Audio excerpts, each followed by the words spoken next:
We alive. Hey guys, welcome to another episode. Every Saturday, remember, 9 a.m. Pacific time, 12 p.m. Eastern. We got two amazing guests. We got Jose Torres.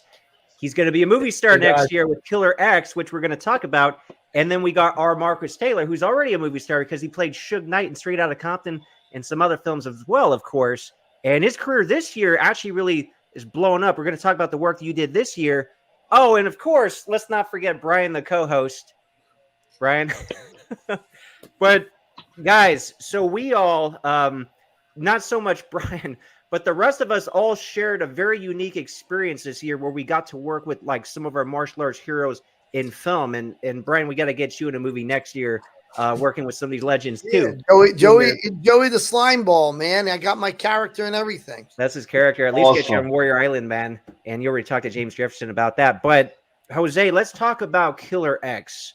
So, in the whole acting thing, because as far as I know, this is your first film, right? Yes. Yep. This is my first feature film, and as a lead as well. Wow. The only on-screen stuff that I got to do, two other projects, but not films. Or actually, one film was 1 out of 100 with Willie the Bam Johnson.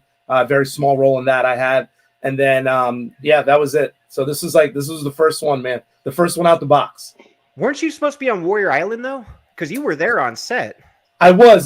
So I think in the initial stages, I was going to be a little more involved. And I think with the timing, because we had planned, so I'm also a school owner for, your viewers that don't know. And we had a big trip that we planned for 3 years to go to Seoul, Korea. So I had like 35 students that were going to Seoul, Korea. And it was literally the same time as the film. So, I had to kind of go back and forth with James, which I think kind of limited a lot of stuff. So I literally came to set the one day. I did my one scene. Which I think, I think in the initial, script and stuff, I definitely had more, but unfortunately just the dates didn't work out as well. Well, all of us got to get on season 2 that James is shooting next year. Of course, I'm the Viking samurai on there. I got to be there. Our Marcus, you got to get on. Jose, get on this time. And Brian. Yeah, one of you guys can beat the crap out of me. Yeah, we'll do it, man. So, Jose, as far as like Killer X, was acting something you wanted to do like when you were younger? Like how'd you get involved exactly at this stage? So, it's funny because my original concept, some people know, like my close friends know, I was an athlete in high school. I wrestled and played soccer, but I also was part of the drama club. And I did do some major plays. I did Chorus Line, Grease, Bye Bye Birdie. And so I'd sang before, I've acted before, and that was kind of something that I wanted to do back then. I went to Penn State University. I took some theater classes. So I did have a plan. And then, what had happened was my beautiful wife that I've been with now over 20 years was my girlfriend at the time, and things kind of changed a little bit. Our family, we kind of did the reverse, it's supposed to be like, married, house, kids. We kind of did it all backwards, and my wife was, my girlfriend was pregnant at the time. So instead of me kind of flying out to LA to try this whole thing, I actually ended up switching gears, and I came home and, opened up my school. I managed a gym, and then kind of put that acting stuff to the side. But I had always wanted to do it. Like I said, I had really, it's not like, oh, I just came up with it. You know what I mean? Like I had actually done some stuff before. I did some classes, did some monologue stuff in college, and I had a great time. It was a really, really good experience. Like in Greece, I played Danny Zuko. I was a Puerto Rican Danny Zuko. You know what I mean? So, yeah. Like I had lead roles. Like, so I mean, I had a little bit of experience. Obviously, not with film. But it was. I definitely had a little bit of experience. Oh, that's cool, man. I'll quickly share my story, and then we'll get yours, Marcus. It's funny. Like literally yesterday, I had a guy that I have not seen since middle school. I haven't seen him since like 8th grade. And we were friends, and one day he just disappeared. And this was before social media, he just like disappeared off the face of the earth. And he found me because of my YouTube channel, funny enough. He found me. And we were exchanging emails back and forth, and we were living on an army base. So for somebody just to disappear is not like out of the ordinary, because I went to like 4 different high schools in 3 different states, for example. So you kind of move around, But anyway, he said like, hey, man, sorry I never got to say bye. I always fondly remember, the times we had all this. And he reminded me, he said, dude, I remember back in the 90s when we were sitting in the back of your dad's pickup truck, you told me and Tom, who was another friend, that you wanted to be a martial arts movie star. And now you see me doing this stuff on YouTube. Of course, I shot The Last Kumite, did Bloodstorm. You know, he's like, dude, it's happening. You know, like, I was like, yeah, finally. Because I went to film school like 20 years ago. I was doing my acting classes, my film production classes, and I was living out in, you know, Hollywood, going on auditions, wasn't really getting anywhere, didn't have the network, you know, it just didn't work out. Just like little parts, nothing even worth mentioning. And then fast forward, I moved out to the Midwest. I became a stockbroker. I just symbolically, when I moved here from California, I was like, okay, that dream is done. You never forget your dream though. Like it's always at least in the back of your head, you know, and it frustrates people, right? It makes them angry and upset and even depressed sometimes thinking about the dream. It's like, I never got to realize that, man. But then at the end of the day, 95% of people never do. So it is what it is. You go on with your life, you get a family, you get a different career. You just got to go on, but the dream never dies. So it is very, I could get emotional how like moving it is for me to finally realize it at this stage in life, which is very similar to what you got going on. But Marcus, going to your story, I had interviewed you before, but Yeah. you know, can you just kind of like let the audience know who may not have seen that or your other interviews, how you kind of got involved in the whole acting thing?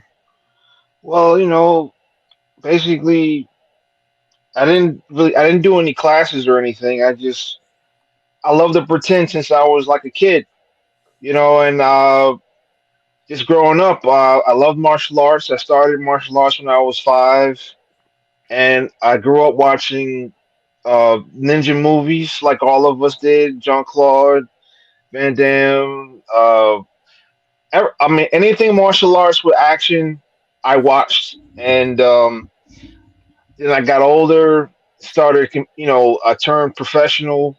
I was a professional kickboxer for a while, bouncer, bodyguard, all that stuff. Then, but my whole life, I always wanted to be an action star or actor, Mm-hmm. and I just decided, like I started. Well, I did some extra work for 2 years. Like I was on Oz, on HBO Oz and Law and Order and some other stuff. That was like in the late '90s. Then I think 2010. I said I'm going to really concentrate on acting, and the quickest way for me to do that was to become a stuntman. I felt that was the quickest way for me to get in there because of my athletic background and stuff. So for first couple years, just doing stunts, then turned to stunt acting. Then I just went on faith and went to LA and auditioned for this movie called Straight Outta Compton, and that changed Small little everything. movie, right? Just some Yeah. small little Yeah, movie. small little movie. They let me talk a little bit, and then everything changed. Everything changed after that. Everything changed Oh, I for the imagine, man. better. Huge. Yeah, so and I've been working ever since as an actor. Nice, nice. So And yeah, we'll it's talk fun. about Black Creek and some other stuff soon. Hey, Brian, put Oh that other yeah. question back up real quick, though.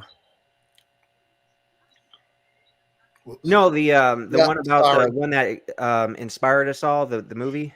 Yep. You put that one up. There he goes. Okay, I figured actually, that's since right. we're all martial artists, like, why don't you answer this one first, Brian? Like, I'm sure there was probably a movie that one specific one that really inspired you to take martial arts. Yeah, the classic. In Germany, I was like, I don't know, 7 or 8 years old. My cousin took me to Enter the Dragon, and that was it, man. I didn't even know what they were saying. It was all in German, but I watched that guy move, and I just said, "What is going on?" I mean, it was different from the. I didn't know, Yeah, the old, kung fu movies. The guys would just go pop. I mean, he was moving like. I don't know, like real a life. snake, Yeah, man. Yeah, yeah, I'll never forget that. And I didn't care what the monologue was. That did not matter. His look, how he acted, I knew exactly what he was saying, and you just could feel it. That, yeah. martial arts, it's a universal language, right? Yep. What about you, Jose? Was there a specific movie that really got you involved in the martial arts world? Yeah, I think it was the time, same thing like him with Bruce Lee. But it's funny, I remember, and some of you guys might have had a Channel 48 was like the Kung Fu Cinema Theater on Sundays, and there was one specific. You'll laugh. It has a couple different names, but the Five Element Ninjas or Super Ninjas, Oh and yeah. oh my God, with the gold ninjas and the water ninjas. Oh Man, when yeah. I saw that as a kid, Fire. I was like, Yeah, oh that my was God, crazy. like that. That was like One of that the best. movie. Yeah, that was that mystical movie for me. Bruce That's like obviously one of the best. inspired me, but yeah, that Chinese Super Ninjas is like, something that always stuck Yeah. out in my head. Wow. What about That's you, the Marcus? 5 letter. Yeah. For me, Revenge of the Ninja, Shokasugi, Keith Vitali. Those are the two main reasons why I started martial arts. Because when I saw that, I was like, only a ninja can destroy a ninja. I'm going to be a ninja. I said, I'm going to be a ninja. And I am. I am a ninja. I'm serious. Well, I'm okay, telling so you how do now. you define that? The Because secret is out. the secret's out. Like, how and why are you a ninja? I studied it. As Oh, soon you as I actually study saw, ninjutsu. I'm serious. I studied ninjutsu. I would read Stephen K. Hayes' books, Okay. and I was a kid. I'm literally reading. Like that was the first thing I really read was Stephen K. Hayes books on ninjutsu, and I copied everything he did and everything he didn't do. Okay. And then I also started karate, Shotokan, Wazitaru, Taekwondo, and a lot of other shit you ain't never even heard of. And it was awesome, bro. Always gonna be a learner. I'm a martial arts geek for life, bro. For sure. Yeah, Yeah, 100%, man. That's awesome. For me, I don't think it would be any surprise if I say blood sport. It was of really, course. though, it was blood sport and best of the best. Like Oh, Philip Oh yeah. Green and his brother, Oh Simon, yeah, the are Blues Brothers. phenomenal in that movie. I mean, if you watch They it are the now, best of the holds up. best. So it'll hold up for eternity. But it Yeah. was really that and Bloodsport, a combination of the two movies. I was just, I don't even know how I ended up seeing these. I don't know if like I borrowed a friend's Seriously tape or though, whatever, but it just, no, I'm gonna tell you, like seriously though, Jean Claude Van Damme rose the bar. It 100%. was like it was just Bruce. I mean, we had the ninja craze was great, but hate him or love him, Jean Claude Van Damme rose the bar when he came. He was the first guy that was ripped to shreds and jacked, doing split kicks. He was doing front flips. Yeah. That wasn't a stunt double. That was him doing that. So I was like, okay, this guy, his legs were huge, huge legs moving that fast, and his technique was perfect. Preferable, yeah. It was that was the tech. His technique was perfect. We So we he had never. changed the game. Control, man, how he holds it up there. He It's just like, keeps how it up did he there, do bro. that, man? Like, it's amazing. And the thing that I really like about Van Damme, Bloodsport in particular, the film's called Bloodsport. So you just think, even if you don't see it, okay, this is really Yeah, visceral, violent, bloody, of course. But Van Damme in that film wasn't some mean guy. Like he was like a nice guy that you really like yeah, connected with. And he wanted to do it for honor. He's not out there, oh, I want to be the best in the world because yeah. I'm so badass. It's like, no, he wanted to honor, Nah, his teacher for training him. And yeah, the movement in the film is so beautiful. So it brought the beauty of the martial arts, not just the violence, because we've seen the violence, but just Right. bringing the hmm beauty of the actual art. That's what really stuck out to me. Yeah. That's why I love the martial arts movies. We watch now. Think about it. UFC. There's no real stand up good technique. We just trying to fight them. And it's not. It's seriously the technique went out the window like the last 15 years. The only one that may be doing it technically is John Jones.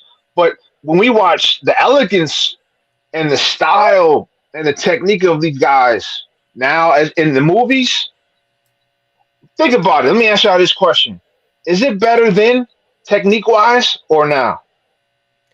You have a couple standouts in the UFC, like Stephen Wonderboy Thompson, Lyoto Machida. Yeah. I'll say Anthony Pettis literally did a movie Yeah, kick and knocked out he Benson did. Henderson. He literally ran off the fence, jumped roundhouse. He did a It was just walk. like that Yep. was like a freaking movie scene, but he did that in real life. You know? Yeah. Yeah, it was. That was beautiful. Yeah. But that was how long ago was that? 10, That was 12, like 10 15? years ago now. And they just had their third fight, by the way, in Karate Combat, which is kind of cool. Yeah, yeah. But it's like technique wise. I like I said, where are the Wonder Boy Thompsons in the world? I mean, his technique is flawless. Oh, You sure. know, You it's know? funny you say that because I do a lot with Terrible Tim Witherspoon, and he's legend for his defense. Oh yeah. And he talks Oh about yeah. Oh yeah. the lack of defense and the lack of understanding fight comms. It's more just two guys going at it until one guy gets knocked out. You know, I mean, there's of course is technique in there, but nothing like the old school. He says you go back in the old days, Georgie Benton and all those guys. Oh yeah. Sugar Ray Robinson. There was a beauty to what they were doing. It was beautiful what they were doing, and that's kind of gone. Well, Brian, Sugar Ray Robinson. Oh, go ahead. All right, I'm sorry. Oh, I was going to say, Brian, why don't you think guys fight like Tim Witherspoon anymore? They're I afraid to think get a hit. lot of it. All right, so I'll get myself in trouble here, but I think a lot. It's like golf. Like I was a golf professional. We tried to reinvent the wheel. We were going to be smarter, better, more clever. And you get people who are gurus.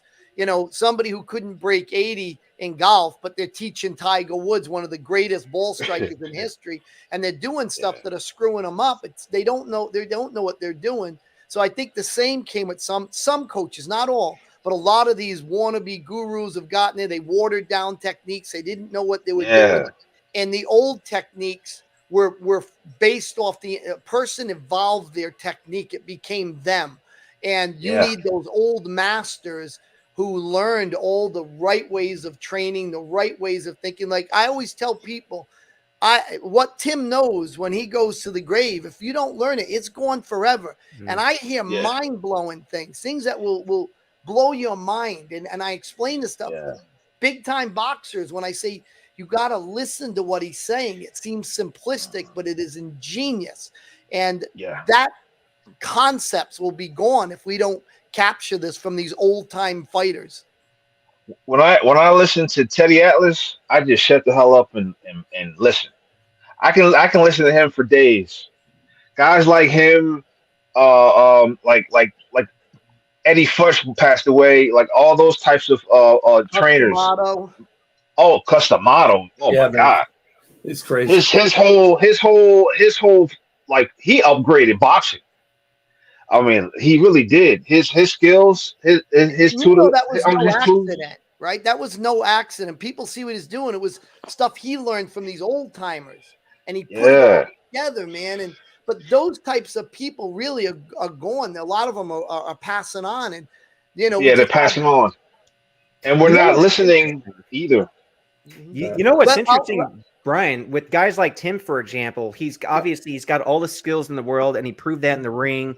And when he explains certain things, like it makes sense to him the way he explains it, but oftentimes it won't make sense to other people. But because you've spent so much time with them, you can almost like translate what some of these old school boxers are saying in a way that somebody like me or somebody else can actually understand. Yes. And it's like this. I'll say something to you guys. Here's something profound.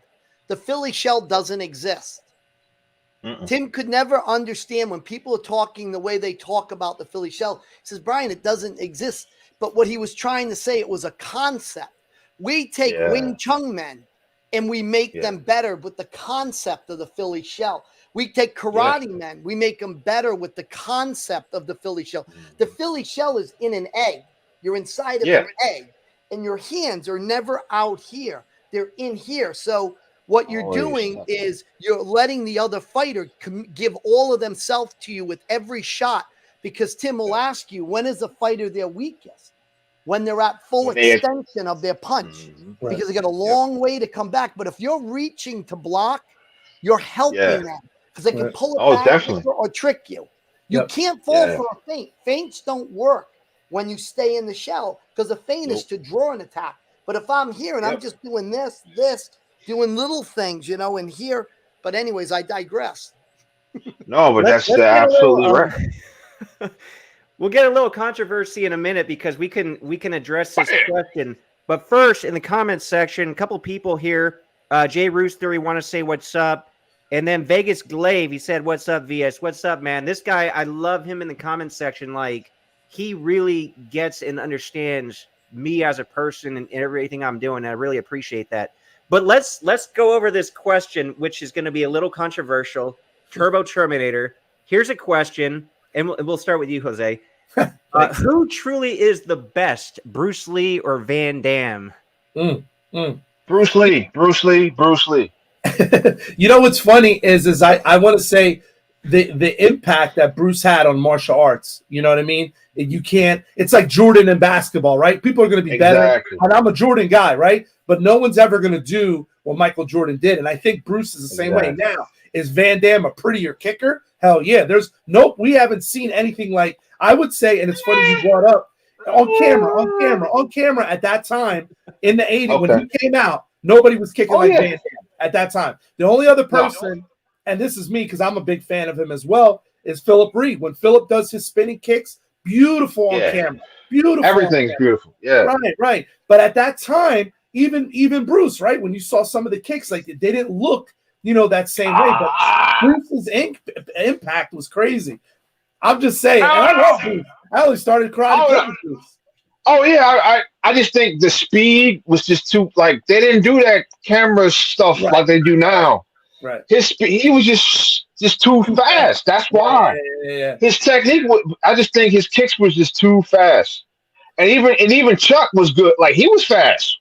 Right. I give it, but it was just of course, Van Damme, he prettied it up is what he did. Right. It was a Jean-Claude, he prettied it up where it looked good.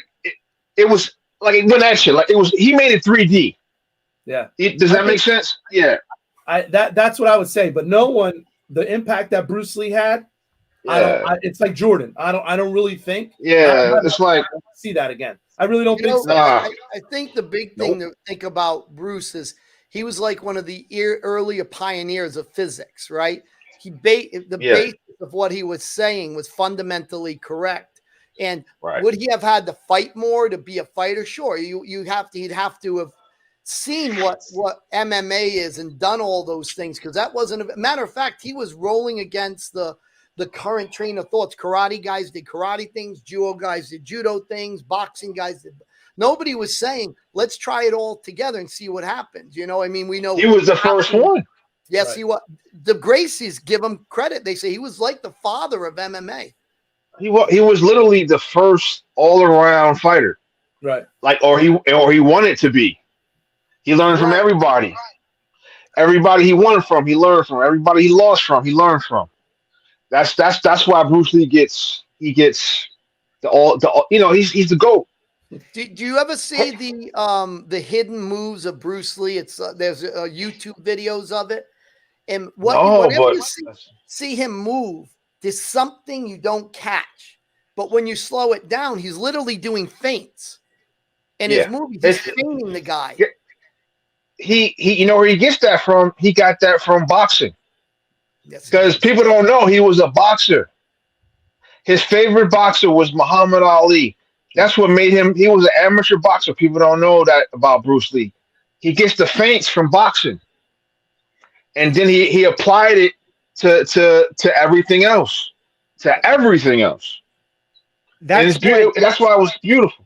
That's what added that realism to his fights. Like Van Damme doesn't have that in his movie fights, but his movie fights are prettier. So if I answered this question, I forget how it was phrased, because even the way it was phrased, he could be talking about different things. I think he's just like, who's the best as a martial artist and a cultural icon? Bruce Lee, because 100 years from now, people will still know Bruce Lee. Like everybody will know Bruce Lee. There will be a handful of people that know Van Damme, but not everybody will know Van Damme. Like if you went anywhere in the world and you said, hey, do you know who Bruce Lee is? Unless they've been living under a rock, they would say, yeah, of course. Whereas if you ask Van Damme, you might get 50-50. Right. You might get 50-50. So who's the best? A pure martial artist and a cultural icon, Bruce Lee. A movie star, I would actually say Van Damme, and that's because he elevated. That's because he elevated what Bruce Lee did. Bloodsport is as big as Enter the Dragon. What does Bruce Lee have outside of Enter the Dragon? He's got a handful of films, but he doesn't have the filmography Van Damme does. And because everything builds off of it, he's very Bruce-like in his noises, his physique. Obviously, he's bigger, he's ripped. Yeah. But I would say Van Damme as the bigger actual movie star, because he was basically A-list with Time Cop and all that other stuff. Had Bruce Lee lived longer, he would have elevated, much higher. But that's one of the. You don't know that either. It could have been. It could have went downward. Right. No, I don't think so. Not with his mindset and how if it was taken off, he would have took off in the 80s. I think one thing we got to take into consideration about Bruce too is he had injuries. His back was. It'd been interested to see if he could have, how long he would have lasted. But I do believe he would have been an MMA coach. He would have became an MMA coach. And nowadays, right now, you would see him at the UFC. And he'd be at UFC. It would be legit in the UFC. And because, he would have thrown out some maybe different arts and said, well, we shouldn't focus so much on trapping. It would have evolved and it would have became I think he would have been profound in it, but everybody's favorite, right? Some people like the way that Jean-Claude Van Damme moves. You and I happen to think Bruce Lee's more elegant, and there's just I just go by the realism of everything. Because think about it, who before Bruce Lee ever thought about martial arts? Who? Mm-hmm. And people don't know about James Cagney was a judo black belt. He was doing judo in a lot of his old movies. People don't know that. There were a lot of martial artists like karate guys before Bruce Lee even came, to the scene. People don't know that. I forgot the guy's name, but he was doing it was terrible karate, but he was trying it, but I just don't remember that. But a little bit on the side of Captain Kirk. That's but I think listeners, guys, though, the impact that he was a wrestler. Bruce is like Judas. I think it's the same comparison. Bruce Lee, right? Like no one's going to have the impact that Bruce did. That's a closed chapter. I really don't think anybody's going to have that type of impact that Bruce. I don't think so. Because it's like let's go for let me just change it. Let's talk about boxing. Everybody gonna say that Pretty Boy Floyd is the best of all time. No, he's not. Sugar Ray Robinson is the greatest of all time in boxing. That man had 175 wins and one loss. He won 70 fights straight. Then he lost one fight. Then he won all 8, the rest of his fights. 175 wins, one loss. 85 knockouts, and he killed a guy in the ring. Wow, geez. That's insane. Isn't it amazing? I don't see that I don't see Pretty Boy Floyd killing no dude. I think people will make the argument he's the best defensive fighter. That argument you can't say that either. You can't say that. You can't because you got Sweet Pea. You can't say that. You got Whitaker. You got Sweet Pea Whitaker. You got Witherspoon, right, Brian? You got Witherspoon. He's the best. Witherspoon, yes. Matter of fact, you could arguably say he had the best. Here's something to think about. There was an interview that Joe Frazier did, and it was in the late 60s, early 70s. I don't remember. And they asked him, could he beat Jack Johnson? And he laughed. He said, you know what? Let me tell you something about those fighters. Maybe we're a little more developed in the art. He said, but they were more men than we were. He says, you understand? They didn't have cars. They walked. They walked everywhere. They walked everywhere. He said they were in gyms that were always hot. They fought outside where it was always hot. They fought often for unlimited rounds. He says, yes, hundreds. They got sick. They didn't have a hospital nearby to go to or anything. Yeah. More men than we ever be. So I can't even compare myself to them because they're more men than I am. That was his statement about that. Brian, real quick. Go back to Tomahawk's other comment you had on before this one, where he said, I think Bruce Lee portrayed himself in film, and Jean-Claude Van Damme portrayed Frank Dukes, which is true. Bruce Lee was a real master of the martial arts, and JCVD only plays one in film. What are your guys' thoughts on that? Do you guys think Jean-Claude Van Damme is not a martial arts master? He's just really great on film? Well, I mean, by now he got to be great because he's been doing it. I mean, think about it. It's like he was a black belt before he got on, right? So, and that was what 1986 is where we saw him talk. You know, like that's where he appeared on the scene, and he was and no retreat, no surrender, and he was a badass. Don't people were scared of that dude when he came out in that white suit, and he jumped out and kicked and broke the dude's leg, and he was scared. I mean, he made and he fought pretend fought Sugarfoot Cunningham in that movie. Yeah, and I mean, he was a little. They was nervous. Yeah. Folk was nervous, you know, because like, who is this dude? He came out like he looked scary. We didn't think he was Belgian. We thought he was Russian for real. Sure. We didn't. So yeah, I give him and even Chuck Zito, and Chuck Zito knocked him out. And even Chuck Zito told me, because I talked to him about it. I was like, he kicks hard. He kicks hard, and I believe that. You don't have that. Martial arts training makes you strong. Right. When you do it like that, no matter who you are, it makes you strong. You do it like the way he did it, and I believe he had it. I mean, he did. I give him his respect as far as martial arts go. I do. 100%. I do. You got to. Everybody should, man. The way I think Tomahawk, if I had to guess, the way he's framing this would be: look, Van Damme came on the scene in 1986, and he was spectacular. How much did he evolve from that, or was he simply trying to maintain what he had as best he could? See, I think a guy like Bruce Lee would continue to evolve the rest of his life. I also believe a guy like Steven Seagal, who I consider a true martial arts master, especially with attention IQ and everything else, continued to evolve. Whereas you could make the argument, as great as Van Damme, Michael Jai White, Scott Adkins are, especially on film, are they martial arts masters? I mean, maybe, right. You know, but I don't think on the level of think so. Steven Seagal, I don't think they're at that level of mastery. Well, because they're still learning, and it's like I said, it's. I think the eras are different. You know, I mean, Bruce Lee came from China on a boat, dude. like, I mean, he's the ultimate American story. He's the ultimate American story. He came from nothing. I mean, he was an actor. He was a young actor and stuff like that. But he did it all on his own, on his back. Literally, that's why his back was all jacked up. Because he put it all on the line. He did it all 100. He went 150%. He never went half-ass. You know, and you got. I mean, then you got Jean-Claude. He did the same thing. He comes from money, but he chose to do it on his own. You gotta. It's like hate him or love him. You gotta respect people. And we gotta give Muhammad PC credit. You know, I don't know how much time you spent talking to him. Me and Jose, you know, worked with him, and we're gonna share some of those stories. But he goes into so much detail of how they came here together.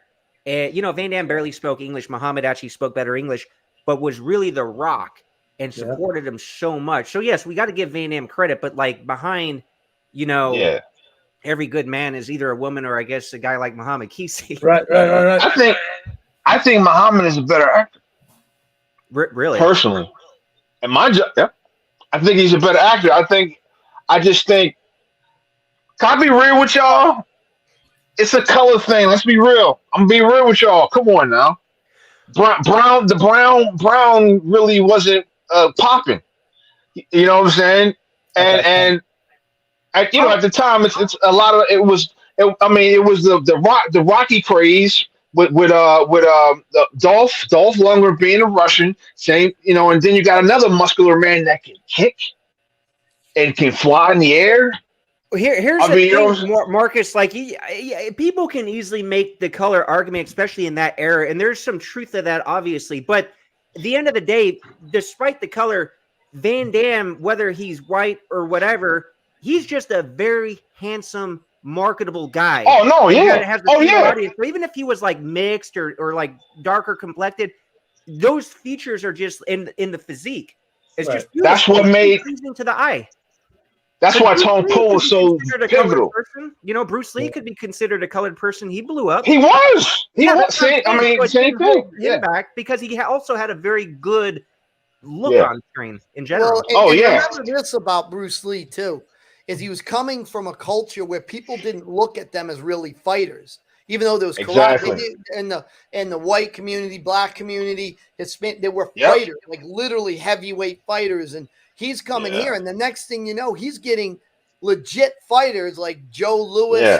Karate Joe Hmm. Lewis, or Chuck Yeah. Norris, and other guys to step back and stop and say, "Whoa, Whoa. Yep. something's going on with this guy," and that takes a lot of power. He must have been such a powerful character, impressive movement in real life. I mean, to me, Yeah. that's the most profound. And he wasn't a big guy. He was not intimidating with his He shirt could on. bench 300. He could bench 300 pounds, and he was only like when he did that, he was 143 when he did Yeah, that, that's pretty and that good. was as big as he's ever been at 140. Yeah, That Bruce. double your body weight on the bench or more in that case. That's and he had all kinds of very impressive physical feats, of course. Yeah. Hey, we can talk about this stuff all day, man. Let's get back to Killer X here, and we're going to talk about Muhammad Kisi's acting, since you said you think he's a better actor than Van Damme. But like, Jose, how'd you get involved in Killer X exactly? So I had it's actually a pretty cool story, but I had always wanted to get involved with film, and it was kind of in the back of my mind. And I do owe a lot of credit to William Christopher Ford, who I know you guys know and Marcus knows. I'm going to tell you right now, William is an amazing man. I shared, my aspirations, my dreams with him. He kind of really helped me because he kind of put me on the map. He put me as one of the masters for his YouTube show, 52 Masters. And that kind of, helped me a little bit, just get more eyes on me. And I had talked to him about, me trying to getting involved with film. And I did the thing with Willie the Bam. I talked to Robert Parham, and we were talking about some different things. And William really put me in contact with the director, Jim Towns. And he said, "Hey, Jose, I want you to meet this guy." So I flew out to LA. I'd actually see Marcus there at the Dragons Fest. That's right. Like 2 years ago. And I met Jim. And I started talking to him, kind of giving him my background, kind of selling him on who I am, because I'm not a 21-year-old muscle-bound Belgium, you know what I mean? So, my charisma and how I can portray myself. And, it was funny because I remember I gave him the line. I was like, "Look, Liam Neeson's very successful and he's an older guy." I said, "I could be like your Puerto Rican Liam Neeson," you know what I mean? And he started laughing. He started laughing, and I'm like, "But I actually can kick and move, So he started laughing, and I had read some sides for the guy. We had talked a little bit. And he goes, "Okay." He goes, "All right, Jose, I'll get back to you." And then a couple weeks later, he sent me the full script, and he was like, "Look, I want you to get involved with this." And from there was just like off to the races, man. And this whole thing manifested, pretty quickly.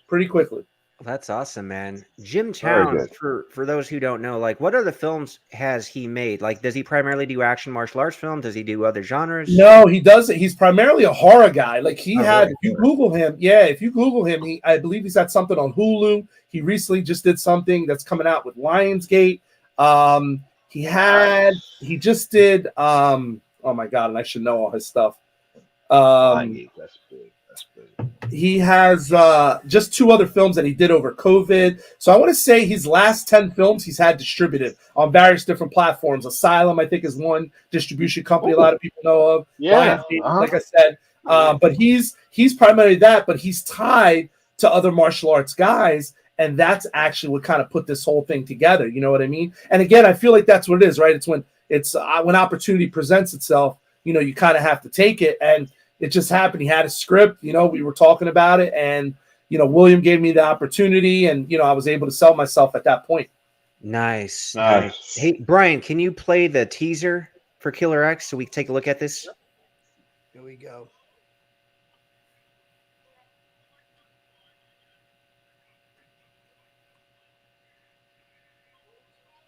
Let me, we want to share the audio too, right? Oh, yeah, of course. All right. Watch the whole thing here. All right, here we go. Whoops, wrong place.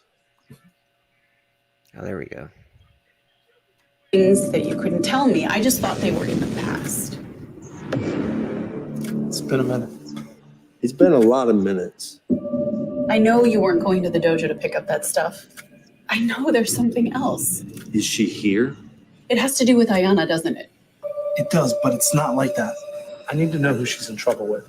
Who's she not in trouble with? We're talking about the stuff we don't talk about, aren't we? It was his man she killed, Ahmed Shakur. He's as real as they get. Are we safe? Are the kids safe? They weren't just assassins, some kind of death cult. What would it take to get it out of this? Make things right. Besides her corpse? I want to talk to him. No, you don't, Victor. You got out. Clean. Not everybody gets that. You and the kids are the only thing that matters to me. You know that, right? You have too much to lose now. Nice. Oh, February 2024. Oh, nice. Okay. Nice. Good. You want to tell us about the premiere you got coming up early next year? Yeah, so we're doing a VIP red carpet February 22nd. It's kind of like for friends and family, intimate thing, because obviously we're still, kind of going through the whole process of everything. But yeah, it's crazy how this whole thing happened. Like, it really is. It's kind of like it's funny because when I sit back and think, and I know, David, you kind of going through that same process where it's like all this new stuff happening. Man, there's sometimes I just take a step back and I got to like pinch myself because like I'm here on your amazing show, with Brian and Marcus. And I'm like, can I be honest? I'm like, oh shit, I'm actually watching this thing on their show. Like, it's just crazy. It really, really is. But, it was just so much work that went into it. We had some great people like Gerald Okamura's in the movie. Muhammad Kisi's in the movie. William Ford, you saw him in the trailer. He's got the long hair. He's in the movie. We have some known actresses and actors. There's one gentleman, Alan Radway. He's been in a lot of movies, did some off-Broadway stuff. He's a professor at the Arts College in Philly. We had the one scene together. There's Elena Churanova. She's the lead female with me. Amazing. I got to tell you, my first experience with with a female lead, Elena is like, I cannot say enough about her. She is the most amazing person. Her stunt work speaks for itself. If you go on some of the movies she's done, Girl's Been on Fire, handstands on moving trucks, jumping out of helicopters. Nice. Like, she's badass. So I think this is going to be really good for her. The woman that plays my wife, Jessie Groover, she's based out of Philadelphia. She had she was the brunette Spanish lady. She was amazing. And then I actually got to get, some other people within my community in the movie as well. And they sold it. I was able to get my sons in the movie.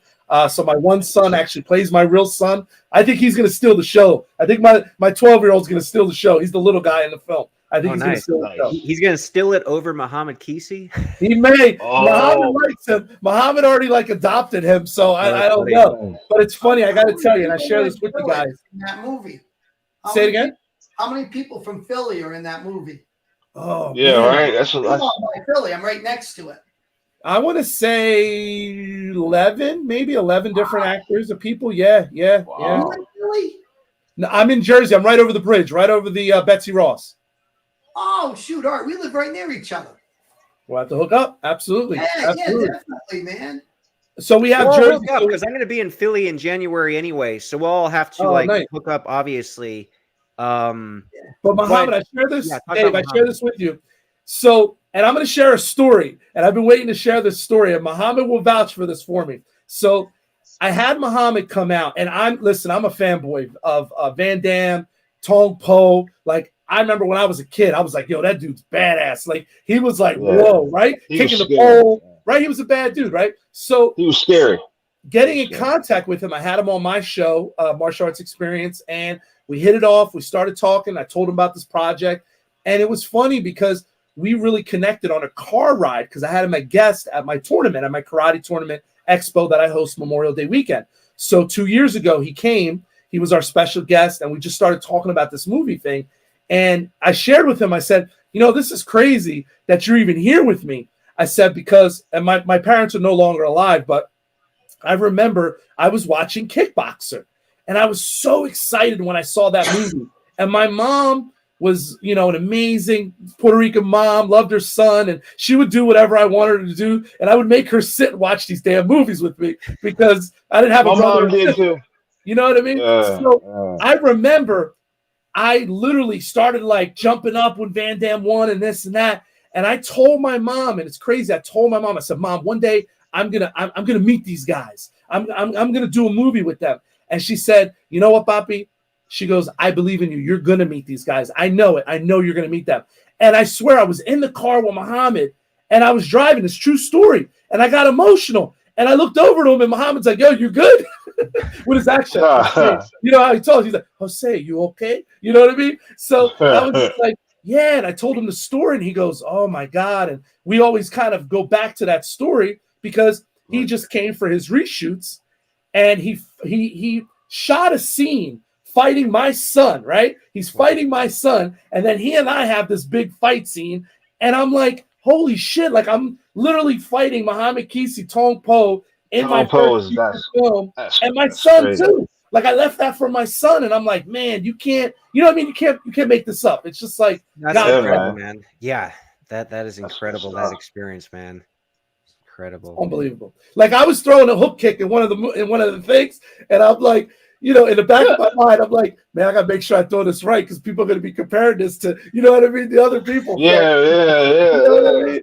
I was like, do I look? I know that. Yeah. I'm like, well, fuck it, I'm gonna look as best as I can. So who cares? Nice. Yeah, man. Think about it, man. I remember when the first time I saw a kickboxer. Like I knew about Kisi from Bloodsport when he played Paradise. So I was like, he stood out. You know, I thought his boxing was really good in Bloodsport. So then you see him again. I'm like, oh, that's the same dude. Oh, and then it looked real. Like he looked like he was a real Muay Thai fighter, bro.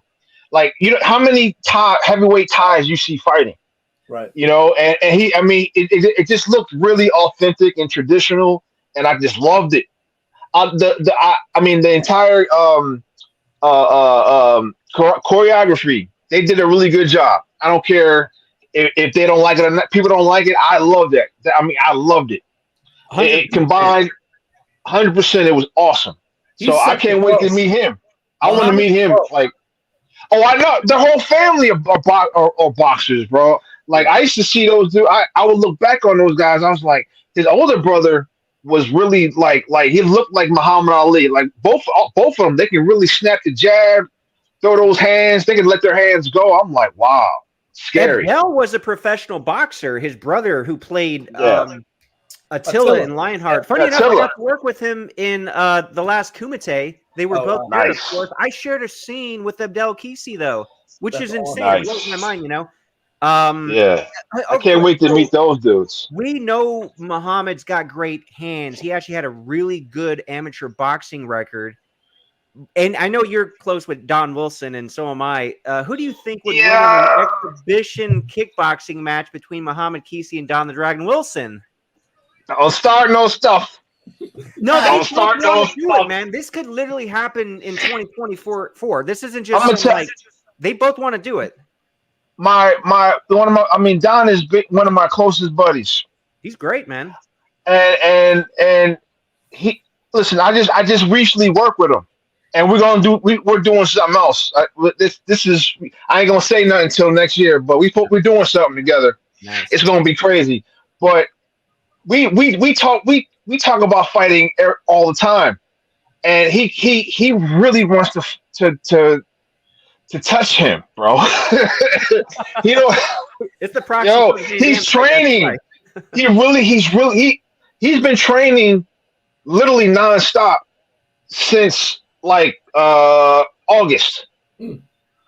Like he's been he's training, and one of the exercises he does it for 2 hours straight. He just does the right cross, left hook.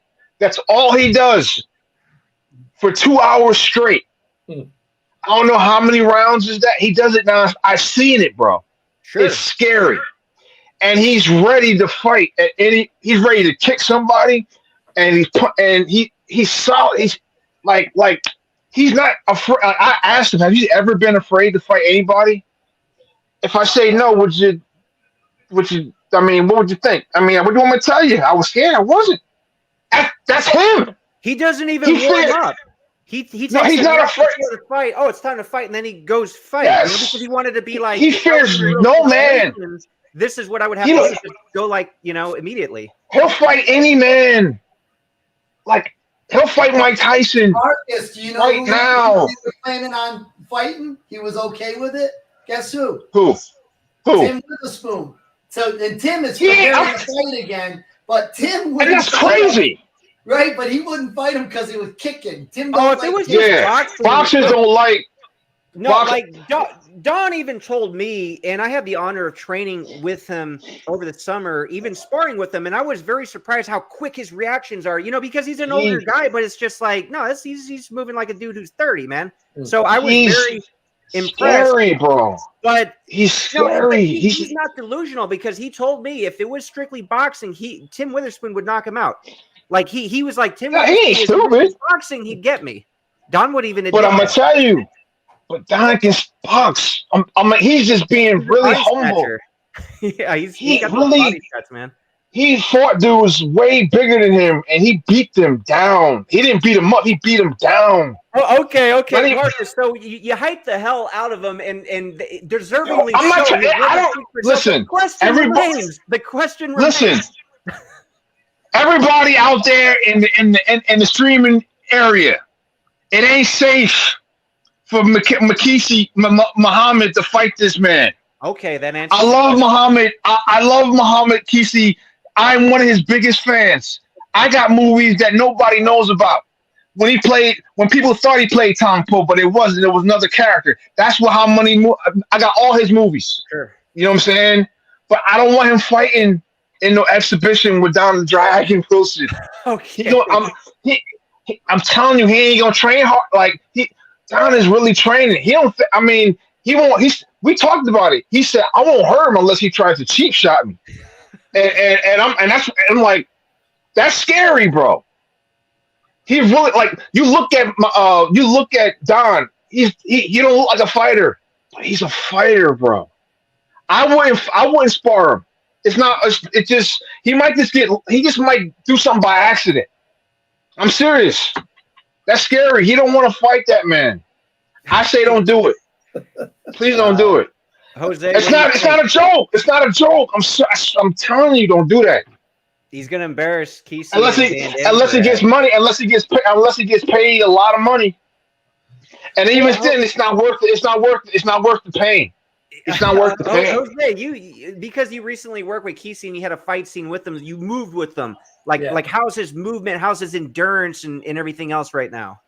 Listen, a 60 plus. I got to be honest with you. I thought he moved well. Like I'm gonna keep it real. I moved with him. His hands are big. He's got like two hands. You know what I mean? He's strong. Oh but, yeah. You know what I mean? But I will say this. Now this is my promoter side, right?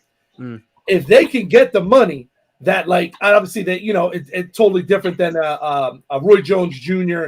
and a Mike Tyson, right? Because those guys fought, and those two guys were killers in their prime. Sure. Killers. Yes. Right? Those guys walked away with a huge payday and was laughing to the bank. If there's a way that Muhammad and Don could get, even a quarter of some of that type of money, you know what I mean? That might be worth it for both. You know what I mean? For the exhibition. One kick from Don, he gonna be like quitting. I'm telling you.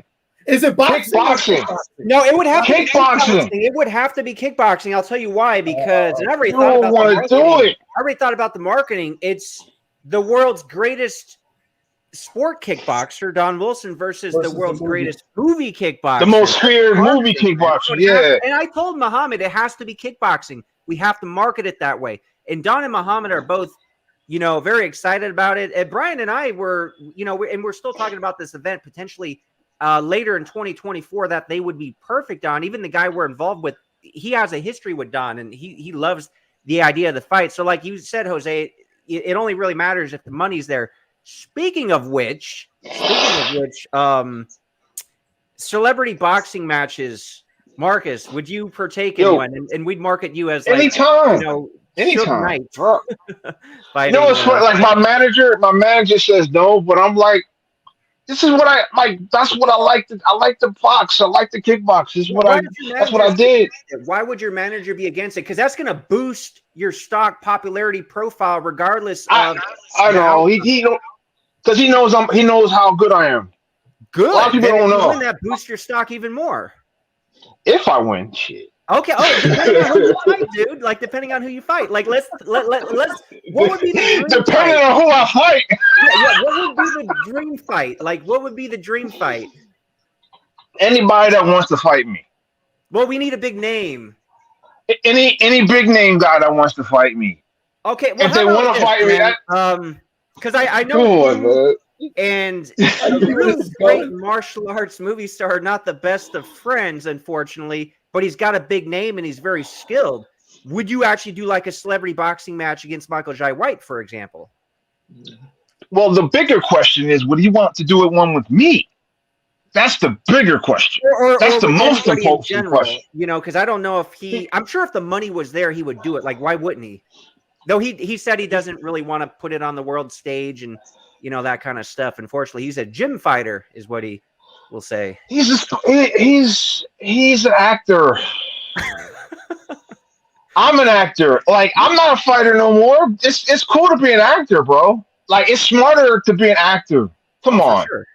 For sure. Like, come on. Let's be real. Pretending to fight and getting paid for it is a lot better than training every day, 6 days a week, 2 to 3 times a day, getting nothing at the end of it, and then you got to pay everybody else. By the time you're done, you ain't got nothing when you start with. See, right now, Which is better? Marcus, right now it's worth it because celebrity boxing's a thing where these guys, people know they are not training like Mike Tyson did in his prime, but they're training enough to put on a good show, and because they have the name, it's a popularity contest at the end of the day. Somebody could literally be the most skilled boxer in the world. In fact, there's some Eastern European dude who beat Floyd Mayweather, I think, in the Olympics as amateurs. He literally went nowhere with his career. They never marketed him. He didn't have the right management. He didn't lose that fight, though. So He didn't lose. The thing is, it's popularity contest. So it doesn't matter if you're a skilled fighter. It matters how big your name is. So, for example, Michael Jai White. Well, exactly. That's going to draw. I mean, but think about it. Would he want to fight a guy like me? Like, really? No. Because would you be interested in fighting a boxing legend? I'll fight anybody for money. For an exhibition. Depends on who it is. If you're talking about who I think, I'm not. Listen, I couldn't hit any one of them. Anyone, because we run the Circle of Legends, which is You know why? I'm old school. Like, I would not. I can't spar Don the Dragon Wilson because I let him. I just couldn't hit him because because of him. I'm here. Or Witherspoon, because of him, I started fighting. You wouldn't do an exhibition against Tim Witherspoon? I couldn't. I would. It's like fighting a father figure. So I couldn't do it. Respect. You wouldn't want to. I love him. Yeah. Too much. Yeah, I'll fight a Michael Jai White, but I wouldn't fight a. Hang on real quick. I mean, in a way because he kind of like opened things up for martial art movie stars. Like, did he really? Who? What other black man you see on there? Well, maybe he. What other person did he put on? What other person did he put on? Tell me. But he inspired people. You got to admit, maybe growing up, inspired you to want to. He inspired me. There you go. He inspired me. He inspired me, but then I got to meet him. Okay. So that's the difference then. You and Don really cool, really close. You met Michael Jai White, not so much. Okay. It's put like this. I'm not his enemy. He's not my enemy. I was none, but I'm not going to put him under the bus. But why fight me? It wouldn't be smart for him. It just wouldn't. Hypothetically. Now, if he wants to, that's different. Well, what was that? If he wants to, that's different. Oh, okay. Well, hypothetically, let's say everybody has their price. There's enough interest and money involved, and he does agree to fight you. Would you rather do boxing or kickboxing? Man. But think about it. People want to see kick. I'll fight a Marcus of Queensberry any day of the century. But people want to see me kick him, and people to want him to kick me. I'm serious. People think he can fight me, so it'd be better with the kicks. Well, it'd be fun for me. That on the same card, Kesey and Don Wilson, You know, you and Michael Jai White. I want to get on that card too. And I got a couple listen. ideas. I'm an actor. I'm an actor. I would rather do a actathon against him or something. I'll do a he'll do a monologue. I'll do a monologue. I'll monologue him to death. You know what I'm saying? Like he listen. When's the last time you've seen him act? Like as an actor, he's played the same guy with the same look. That's what. What is that? Yeah, I'm busting balls. I'm just busting balls. Am I? I don't know. I'm just playing. I don't know. I'm just kidding. Let's go to Black. A lot of people don't know I can fight, though. A lot of people don't know. People don't know my background. But that's why it would be interesting for a celebrity boxing match in general, I think. But let's go to Black Creek because you got to work with all these legends: Cynthia Rothrock, Don Wilson. So too many to name. You know, Benny Urquidez was there. How God, it was on that film, man. Man, it was working with Don again was like a dream come true. Working with Cynthia is something I'll never forget as long as I live. Like that's unforgettable. Definitely, working with her on that set is something I will never forget, and I'm grateful. And you wait till this movie comes out, you're gonna see a different experience. I mean, it's gonna be awesome. It's gonna be not action packed, and you're gonna see a different side of me as well. My acting. People usually always see me as the bad guy, and I might be the bad guy in this one too. You just got to watch. You got to find out. Okay. Do you know when it's coming out? Like, have they told you? Oh no, that stuff I find out eventually, you know, or my publicist will tell me, you know, I keep going. I got other stuff coming up, so once I'm done, I move on. That's just me. Okay. But I'll let you know as soon as I find out. Oh yeah, definitely, man. And there's going to be a sequel, I heard too. So I heard you're going to be in a sequel. Cynthia told me she'd put me and Matthias Hughes in the sequel, so I hope there's a sequel. Because I did work with her in the last Kumite, but I didn't. Actually, I kind of, in a way, I don't want to say anything. I guess I did share a scene with her, but I'd love to do more work with her.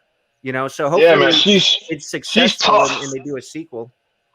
She is tough, bro. She hits hard. she kicks harder. Possibly in the movie, it sounds like. She's tough. She's tough. She's very tough. Trust me. Guarantee you. She's tough. She hits hard. Wow. Yeah, she's still got it. You know, she does. Everybody on the last. She's in great shape. Yeah. Yeah, she's very strong. She's a tough lady. Tough person, definitely. Speaking of sequels, you got big plans for Killer X, don't you, Jose? I don't know if you can really share that or if you want to share that now, but yeah, absolutely. You know, the process was great, and you know, we did have some private investors that came aboard to make the first movie, and I got to tell you, without those guys, we never would have been able to do it. You know, it was a lot of people that believed in us and the concept, and you know, the movie, and you know, just the idea, but they've been excited with a lot of the beginner stuff that we've done so far, which is the teasers, the first, you know, kind of rough cut and things of that nature. So, yeah, the game plan is we're trying to create this whole Killer X universe, and you know, our game plan is actually try to push a trilogy, which will have a full character arc, you know, from each movie as it follows kind of Victor Reyes as he goes through this whole process. But yeah, I mean, you know, absolutely, Killer X2. Our hope is to actually start working on the script. Right after, you know, the red carpet on February, we've already have kind of like a treatment ready to go. But as far as like the full script, we're kind of working on those ideas. And yeah, absolutely. You guys know, you know, it's for your viewers as well. You know, we did talk to some guys already that we wanted to get involved, which is, you know, David, Viking Samurai. We're going to have him aboard, and Marcus, you know, Marcus, we had already talked to come aboard, and Silvio Simac. We have him aboard as well. So we're trying to raise the level, you know what I mean, as we go further and further. Yo, and I will say, that dude's a beast. He's a monster, bro. Silvio's a monster. I fought him twice in movies now. Me and Yeah. Sylvia, we thought He's a something. monster. But David, I'll share this with you. I feel in my heart Killer X is going to be something special. Again, it's not a Marvel budget or anything like that, but just all the love and everything that people put into it. The people that got, let's say, their characters are no longer around at the end of the first movie, 100% of them have already messaged me like, hey, how can I get part of the sequel? Is there any way you can bring me back? And you'd be surprised the people that I've asked this. So I feel like, we have a good story. I think, again, the crew that we had from the director to the sound guy. I mean, we just have a really good group. And definitely Killer X Chapter 2 is definitely gonna in the works and hopefully complete it, like I said, with a trilogy. That is the game plan. That is the game plan. We gotta get Brian the Beast Robinson apart, man. That's a character. He's a Philly guy. Oh, you're muted, man. You're muted, Brian. You're muted. He was muted. I want to be Joey the slime ball, Joey the scumbag, whatever you want to call it. The character is a mob boss, but he's the mob boss that all the other mob boss go to when something is so awful and hideous. It's just so low character. I like that. And what I'm gonna put you in something I'm gonna put you in something next year. I'm gonna put you in something. It's not. I'm trust me. Brother. Next year, I'm gonna make sure I'm gonna put you in something. 2024, you're gonna be Joey Badass for real. You're gonna be Joey. There you go, Brian. You gotta beat me up. I'm like the guy. We got you. We got you. You come. I know what you want. I know what you want. On film, man. He's such a character. I know what you want. We gonna make it happen. You heard it here. Our Marcus Teller has spoken. It's gonna happen. Have Don Wilson beat him up in the movie. Yeah. Like I said, it's gonna happen. I'm the worst character, and I'm the guy who robbed the St. Jude's Fund. Like when it's got to be robbed, all the other mob. Oh shoot! Oh, I love it. I love it. Oh man. Oh mama me. Hey, call Joey the slime bag. He'll do anything. Nice. I like that. We're gonna make it happen. I'm gonna make it happen. We're gonna make it happen. Absolutely. Yeah, we're gonna have fun. This 2024 is gonna be a killer year. Yes, sir. Right. They're gonna kill Joey the slime ball. Joey the scumbag. Yeah. Joey the scumbag. Call Joey the scumbag. He'll do anything. That guy. Call the scumbag. He'll do anything. Okay. You know what I'm saying? Give him a call. That guy ain't right. You know what I'm saying? Oh, see, he got it. He got it. Bag. We should kill him in every movie. Like kill him in Killer X2. Marcus, kill him in your next movie, and I could kill him in the next one that I'm doing. That would just be like, this guy keeps coming back. In every movie. Yeah, he does. And when it's something really scummy and awful, Joey the slime ball pops up as the character, the guy running the whole. You'd be like, oh, figures. Missing some fingers from the last movie he thought he got killed in.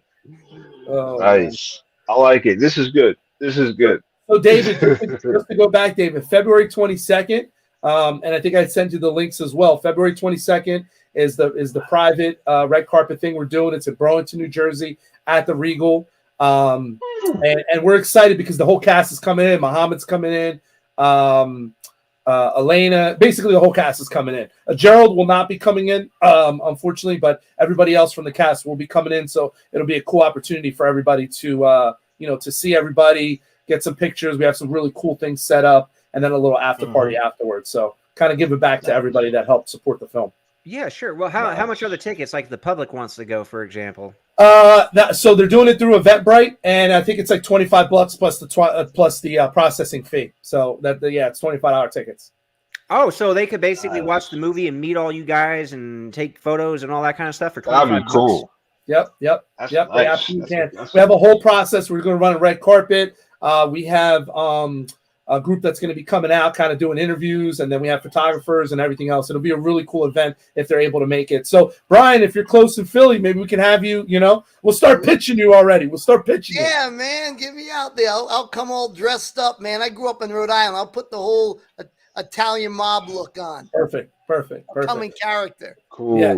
But definitely February 22nd, and then hopefully by then, after that point, we'll kind of know the direction of what's going on with everything, and very, very excited. So, but again, I really think people are going to be surprised. I think they're going to be very surprised in the acting. I think they're going to be surprised in the martial arts, and there was a lot of hard work that was put into it. But yeah, there's going to be definitely some characters that are going to steal the show. People are going to be like, they're going to think that they've, seasoned actors on different shows, but there was some real special stuff that happened. Wow, that's awesome, man. That's great. Where does Marcus live, by the way? Where are you at, Marcus? Jersey. Oh, come up. New Jersey. We get you. You could come train with Tim sometime if you ever want. Oh yeah, I'll be an honor just to meet that dude, man. Definitely the champ. Definitely. My father was real. Lives? You want to come on one of our lives? We do them every Friday. Sure, that'll be great. Yeah, let me see. Definitely, we can get it popping. I love it. That'll be great. We're gonna link up when I'm out there next month, by the way, because all you guys live near each other. Yeah. Hey, Marcus. Here's a question from Stephen Williams. He said, "Hi, Marcus. Love your work. Just wondering what you think of the real Suge Knight." You hear a lot of stories. I heard good stories, bad stories. I never met him. I never thought about meeting him until recently for some reason. Okay. And I've been asked to do him again. And I don't know. I'm still thinking on it. But the money's there though. So we'll see. You never know. Yeah, I don't know. Want to reprise that role? Like, is there any? No, I mean, it's like I played it. I did it twice, and I did it once on the Oscars. Okay. It's like, what is it like? What else can I? It depends. Like, well, the way that I was approached, it's going to be I'm going to be appearing in a spinoff, and I can't. Wow. That's all I can say. That's all I can say. Freaking awesome, dude. Yeah, that's all I can say. So, but because that's money, but I have to think about it. Well, it's a big opportunity.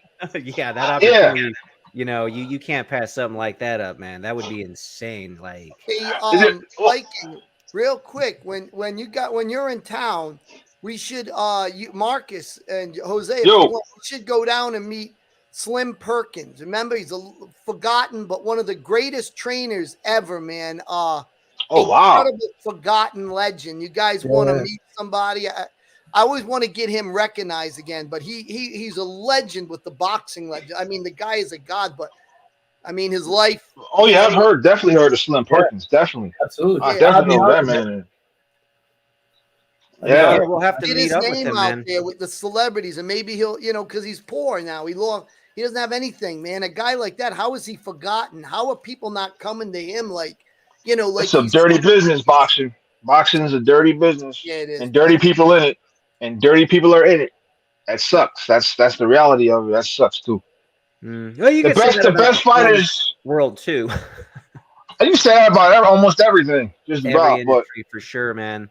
Somebody asked if Slim Robinson was Tim's coach. Is Slim Perkins, and then Slim Robinson was Tim's coach.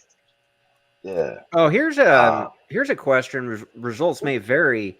Great to see you here, Marcus. I was wondering, would you ever consider doing a film with Scott Adkins in the future? Yeah, that's a no-brainer. Like, because people have never seen a big guy move is really fast before. Like seriously, and I'm not trying to toot my horn. I'm just really fast. I'm very fast, and he's never fought a guy my size in a film. That would be awesome. He fought Martin Ford in Undisputed 4. That dude is like ridiculous. Yeah, but he was not fast. Celebrity boxing match, you and Martin Ford. Yeah, I'll fight him. I'll fight him because it'd be fun. It'd be fun to fight him. And it's something he wants to do. He definitely wants to do it. What about this? He wants to fight me? No, he wants to fight in general. I don't know who he wants to fight, but if it's the right opponent, like I talked to him briefly, like he would take, and he almost got in a couple of fights, before, but they fell through, like with that Iranian Hulk guy, for example. So he's more than willing to fight, and his stock's gonna blow up once the Mortal Kombat 2 comes out. Yeah, Mortal Kombat. He's in Australia right now because I'll audition for the same part, and he got it. So I definitely want to fight him. Audition for that? That's awesome, man. Yeah, I auditioned for that. Yeah, but he got it. Good to him. I can't wait. I mean, respect to him. I can't wait to see him in the film performing it. I think it fits him because he is like now he's not normal looking and he'll look like godlike Oh, sure. on screen. Yeah. That's gonna be. I'm looking forward to that. But yeah, I definitely. If he wants to fight me, I'll fight him. Let's have some fun. Oh shit. Yeah, y'all just Google me. R. Marcus Taylor Muay Thai. That's all y'all gotta. That's all I gotta say. I'm good. Dude, if you literally get connected to that spinoff from Straight Outta Compton and you're playing Suge Knight again, your stock blows up just like his with the Mortal Kombat 2. So they could market the hell out of that fight. Shao Kahn versus Suge Knight. Like who That would would be watch nice. that, dude? That's true. You can do that. You can do that now. You can do that. That's true. You can do that That's now. true. Yeah, you can market the fight like that now. That's insane. But Hey, I'm down. If the money's right, I am ready. If the money's right, I'm still an actor though. yeah, I'm first still an and actor. foremost. Yeah, definitely.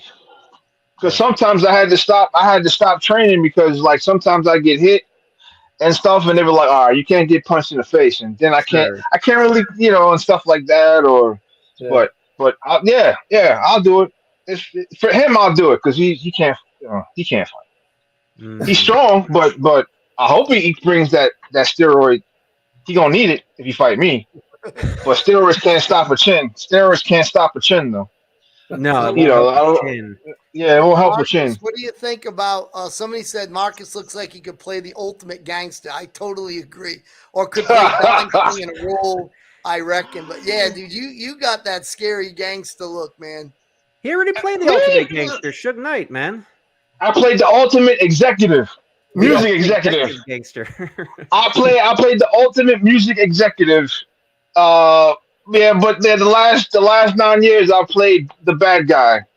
I played a good guy once, I think. Once in the last 8-9 years.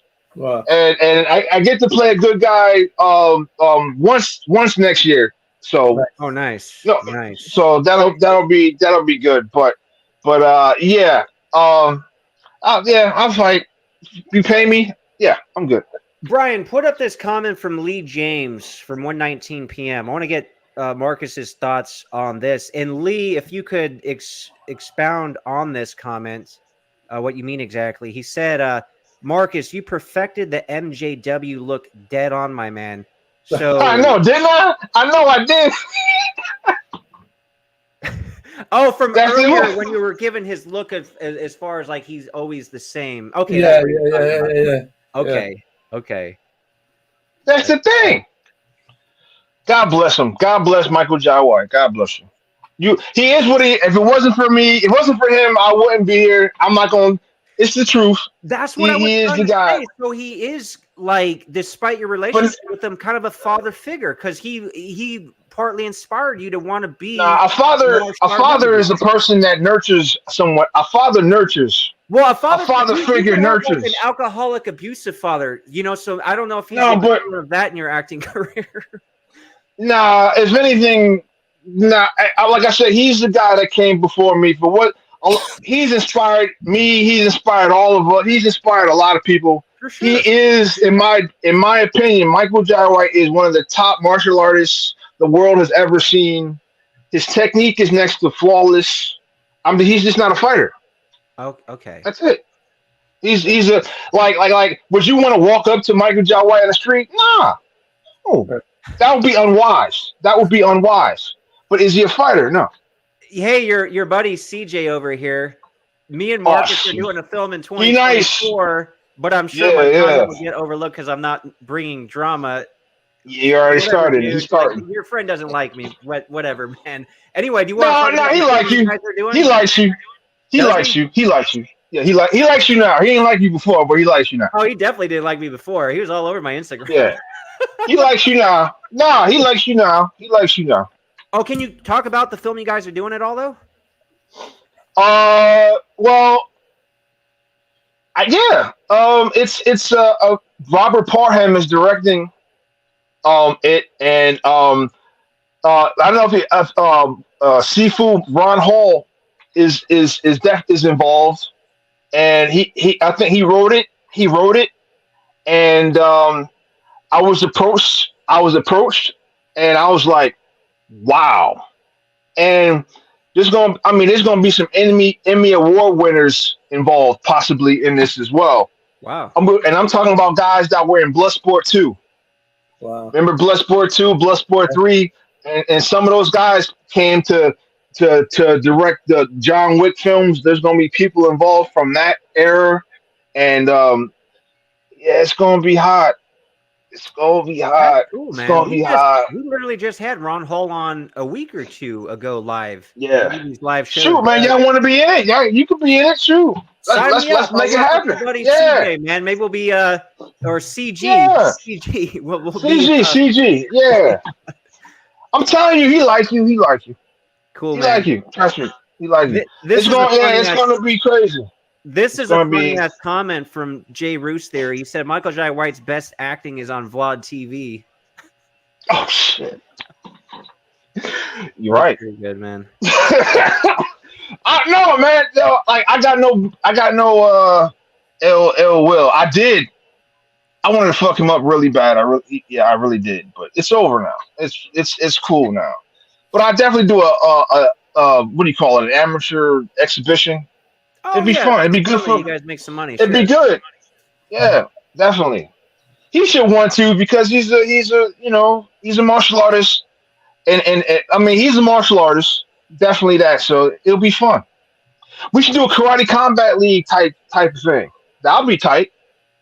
Something like that. Karate combat is awesome. I want to compete.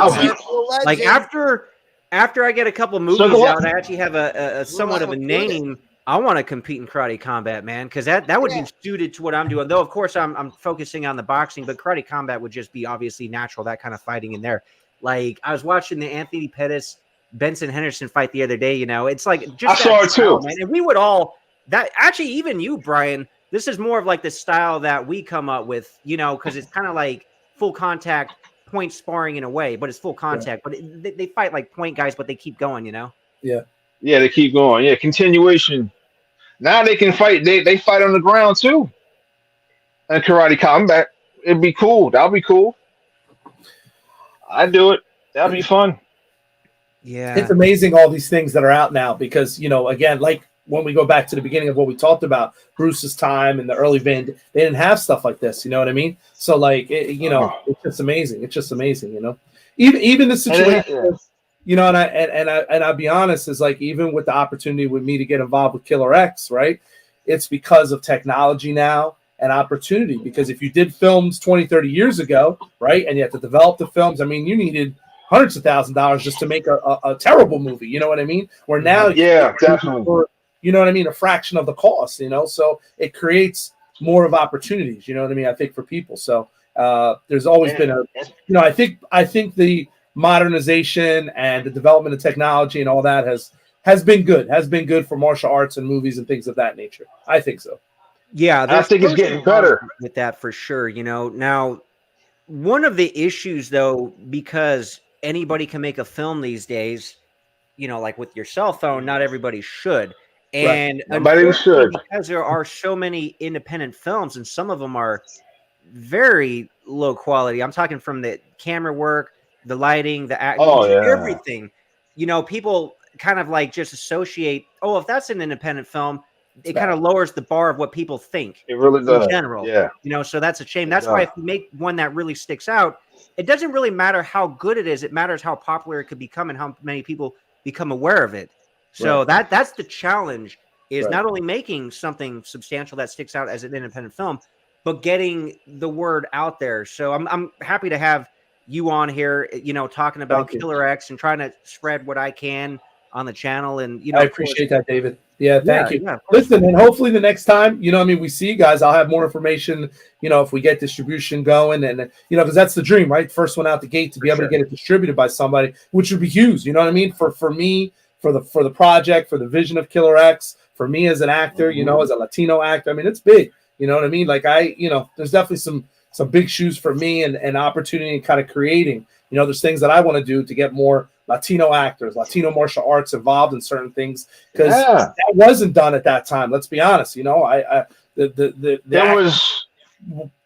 none. Like, You had Lorenzo Lamas. Lorenzo Lamas. Spain. Nah, he's Spain. He's from Spain, bro. No, but as a Latino, right? So you have Lorenzo Lamas, right? But think of this one, who's not. Well, really he does. He claims it. His Spanish thing. Listen, And I love Renegade. I wanted to have long hair and ride a motorcycle like Renegade. Yeah, man.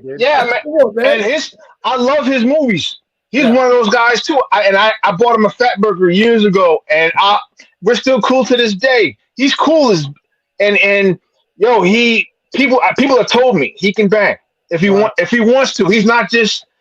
And he said he comes in like, I'm an actor. You know what my father is. I want to train. Whoop my ass. And that's what people told me. He's like he's a legit dude. I give him that. Man.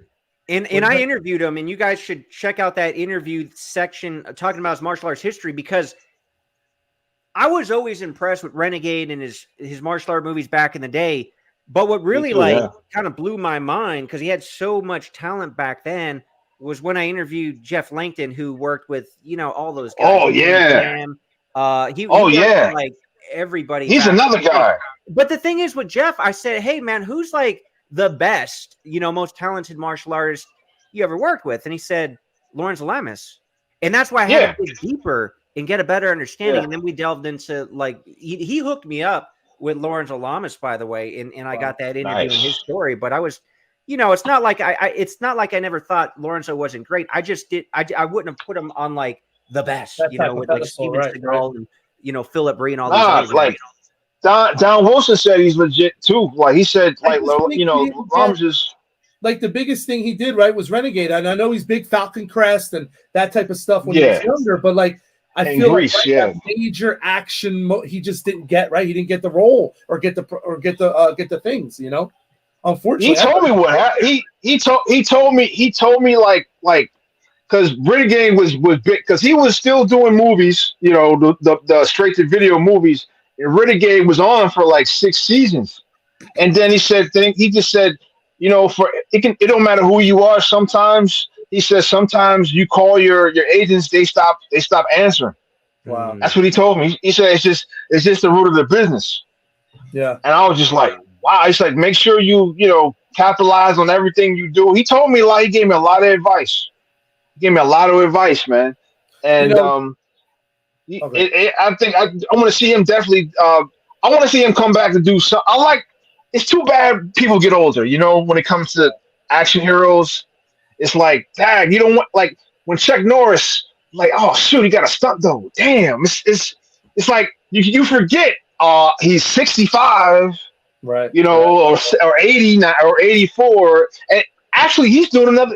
He got 2 movies coming out. In a movie now. Yeah. Here's how I look at it though. Unfortunately, the entertainment world, there's a shelf life, especially for rappers and music, but even movie stars, of course, may have a slightly longer shelf life. In general, it does suck that people get older and, we basically just disintegrate more or less over time and lose physical skills and our looks and everything else. But that's also what makes it so special. You have that era with Van Damme in his prime doing those movies with that 10 years from 88 to 98. Same with Steven Skull. Guys like Stallone and Arnold had a much bigger shelf life. But in general, you can appreciate that more. Just like Michael Jordan, you could appreciate 5 years of just ridiculously awesome, great basketball. Now, if he wasn't aging or we weren't aging, you wouldn't appreciate if he was playing basketball like that for 50 years because it's just no. Yeah. But that's why you appreciate it, and that's what makes life so precious is these little moments we have to actually do something special, and it's just captured, for a big period of time, whether it be 5 or 10 years if you're really lucky. Right. Yeah, you're right. I think about when Shogasugi came back when he did Ninja Assassin, and I was like, and he did all his stunts. I was like, oh, he's not playing. Oh my God, he's still whooping.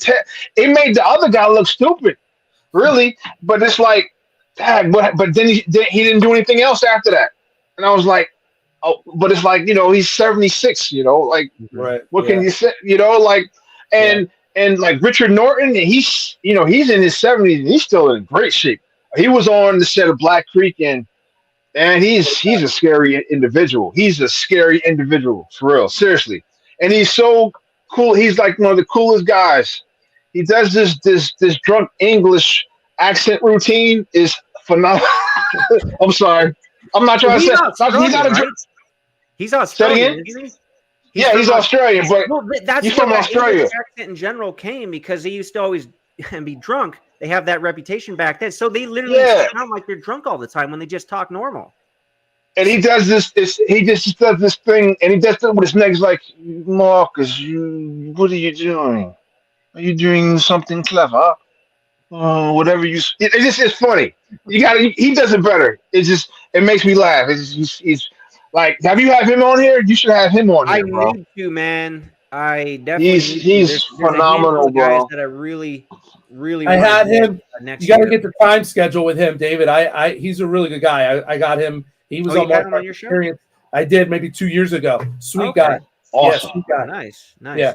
Yeah. Hey, He's here goes a cool comment from Jay Roos Theory.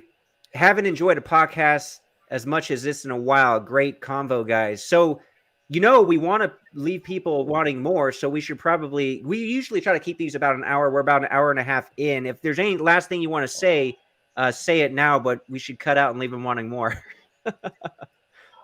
That's all I'm gonna say. I don't say nothing more.